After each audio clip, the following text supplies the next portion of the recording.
Thank you. It's very kind. First time, first record of the year win. Appreciate it. All right, we will take, I think we have a virtual question. Brittany, we'll go to you first. Hi, Brittany. We can't hear you, Brittany. Can you hear me? Yep, now we can. Okay, hi, how are you? Good, thank you. Okay, my question is, first of all, I want to know how was it working with Lizzo, and how do you two balance artistic expression with pop commerciality, if that's something that you ever deal with? That's a really great question. Working with her is amazing. We obviously know she's an incredible, performer, singer. You can see the intelligence and the charisma. But what people don't see is that she's a hit songwriter. I can bring some music to her that I feel like is going to hopefully set the thing off. But it's as soon as she says, it's bad, hey, we got one, she is the game changer in the studio. And the way we think about it is we're always trying to make music that moves people and touches people. And About Damn Time specifically was a song that it took a long time to get right because she wanted to get the messaging just right. We're talking about COVID, international affairs in a really wild place. She didn't want to just come out and party, but she did want to say, it's going to be okay. It's going to be all right. And that was what was really important to us. So with her, it's about getting the message right. And then the bottom end feels good. We're good. And congrats. Thank you, Brittany. Do we have any other in-person questions?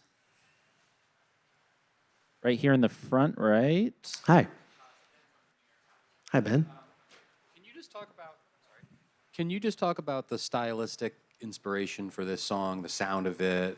It's obviously retro disco, but how did you guys hit on that? That's a great question. I mean, the whole thing, I'm not going to go too deep into the music theory stuff, but it started on that big piano chord, which is, it's an interesting chord. It's not really major, it's not really minor. It doesn't really tell you how to feel, but it has intensity and it has intention. We started there, but when I hit the bass part, when the bass line came in was when Blake, I don't know if Blake's nearby, co-producer of the record, that was when we screamed. We knew with that bass part, that was the feeling. Pardon? It's an E-flat minor 9 chord. There's no third in it. And the absence of the major or minor third is what gives it that ambiguous but powerful feeling. It's cool. Sorry. I know everyone's really interested to hear about these music theory things, but I geek out on it, and it's a big part of the record. And thanks for your question. And our last question is going to be virtual. Let's go to Aaron at Showbiz. Hi, Erin Murphy with Showbiz. Hi. Congratulations. Thank you. So I just wanted to know, when you are working on a song, does your process differ depending on who your collaborators are, or do you typically have the same system every time?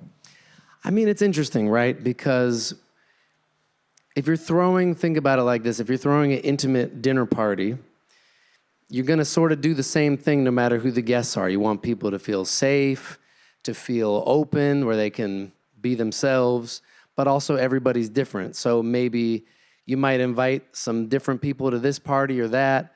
You might have a drink you might know somebody likes, or an instrument, or whatever it is. But at the end of the day, it's about making artists, fellow songwriters, collaborators all feel safe, happy, energized, and vulnerable. And then we can write what I think are the important songs.